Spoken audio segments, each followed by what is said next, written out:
Босрлог бол. За. Би яг Эрдэнэт гишүүний саяны хэлсэндээ санал нэг байгаамаа. Энэ хүүхдийн мөнгөний асуудал гэдэг юм уу, энэ багшийн хөгжлийн тухай хууль, энэ асуудлууд бол ингэж улс төржөөд юм уу, буруу өнцгөөс нь тайлбарлаад авах хууль ингэ биш юм байгаа юм. За тэгсэн хэрнээ яг тийм улс төрсөн агуулга ингэ харагдаад байгаамаа. Яг үндэ Пүрэв дорж гишүүн өчигдөр нийгмийн бодлогын байнгын хорооны хурал дээр өнөөдөр ч гэсэн мөн одоо байнгын хорооны хурал дээр бол одоо энэ багшийн хөгжлийн тухай хуулиар энэ Монгол Ардын нам 11 мянган багшийн нийгмийн байдлыг дордуулах ийм хуулийн төсөл оруулж ирлээ гэдэг байгаа юм л да.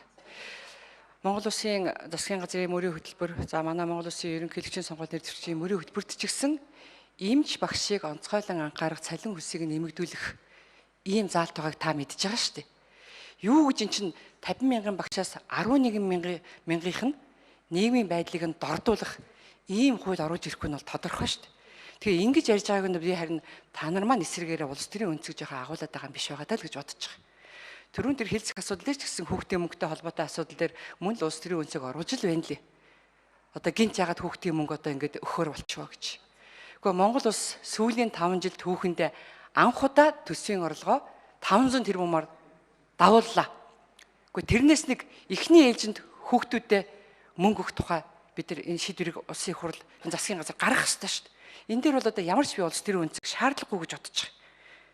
Тийм болохоор зэрэг энэ улс төрийн өнцгөөс энэ багш эмч нь хүүхдийн асуудал улс төрийн өнцгөөс хандахгүй байя гэдэг би Эрдэнэт гишүүний уриалгыг бол дэмжиж байгаагаа ингээ хэлэх гэсэн. За түүнээс гадна бид нар энэ хуулийг баталчаагүй байна шүү дээ. Одоо энэ хуулийг хилэлцэх хэсэг асуудлыг явж хахад ийм хууль баталж байгаа юм шиг юм ойлголтыг нийгэмд өгөх гээд ингээ явж байгаа нь буруу шүү дээ. Пүрэв дорж гишүүн та өөрөө мэдж байгаа шүү. Бид энэ хуулийг батлаагүй шүү дээ. Энэ хуулийг хилцэхүү, эсхилцэхүү гэдгээ бүгдээрээ яриад байж байна. Харин сая би дахиад Эрдэнэт гишүүнтэйгээ санал нэгдэж байгаа. Салбарын хуулиар зохицуулахгүй төсвийн хуулиар зохицуулах ийм зарим заалтууд энэ багшийн хөгжлийн тухай хуулийн төсөл орсон байна. Энийг бид нар анхаарах ёстой. Энийг засаж залруулах ёстой гэж хэлж байгааг нь би манай ажлын хэсэг болон энэ хууль санаачилж байгаа. Учир гишүүн би анхаарах ёстой. Засгийн газар анхаарах ёстой. Энэ шийдвэр гаргахтаа гишүүдээс анхаарах ёстой гэж хэлж байгаатаа санал нэг байна. Дахин хэлэхэд улс төржүүлэхгүй бай гэчихэд тэсгүй улс төржүүлээд байгаа.